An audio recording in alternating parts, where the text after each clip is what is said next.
All right, now to NBC10 Responds. School districts, hospital systems, local governments, and people at home have all been attacked with ransomware. Their computers and networks held hostage. Cybersecurity experts and law enforcement see the crime escalating.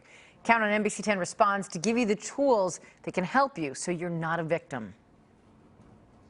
The biggest risk for ransomware is phishing, where you'll get an email and there will be a link to either download software or the software will be included in the email, and you download it, run it, and it encrypts all of your files. Cybersecurity expert Matt Barnett with 7X says ransomware attacks are easier than ever. The program goes through all of the files on your computer and it changes them to be encrypted, and then the only person that has that key is the attacker. In order to regain access to your computer or network, the attacker wants you to pay up. Sometimes you're in a situation where you might have to pay the ransom, and we don't ever advocate paying ransoms, but if it's your only option, you may have to. Verizon's 2020 data breach investigation report on data security across businesses says ransomware now accounts for 27% of malware incidents, and 18% of organizations blocked at least one piece of ransomware.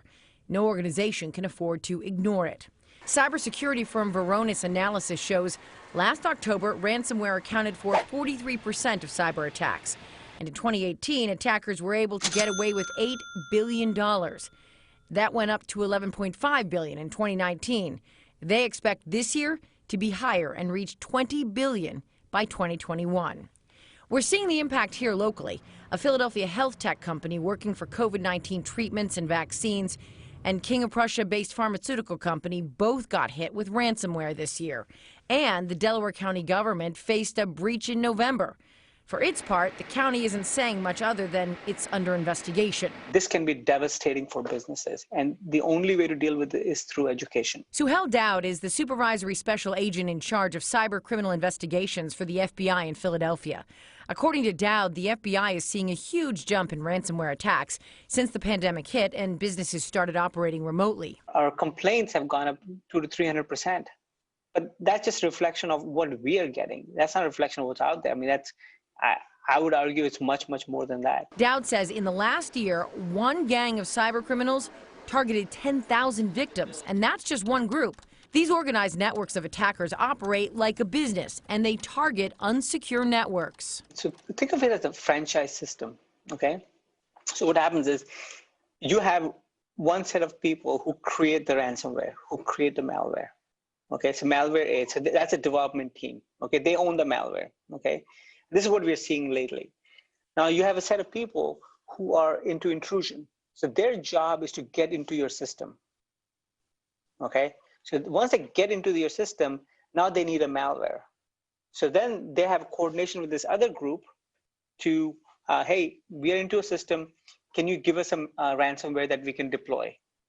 Those guys will then give him a copy of the ransomware. Barnett points out government and businesses might be easy targets. They have a lot of legacy components in their systems that either can't be updated or they have to go through a rigorous testing process, which slows down the ability for them to update regularly. And a lot of times that leads to vulnerable systems that are able to be compromised. For people at home, he suggests buying an external hard drive and making backing up your computer a habit. Just copy your files over to it as a way to have an offline backup. And if anything were ever happen to your files, you can just restore from that hard drive. Barnett says we're going to keep seeing ransomware attacks as long as they are successful. The only way to starve this thing out of existence is to stop people from paying it under all circumstances. And then it just loses value. Attackers won't spend as much time on it. So I think we're going to see this story pop up a lot, for at least for the foreseeable future.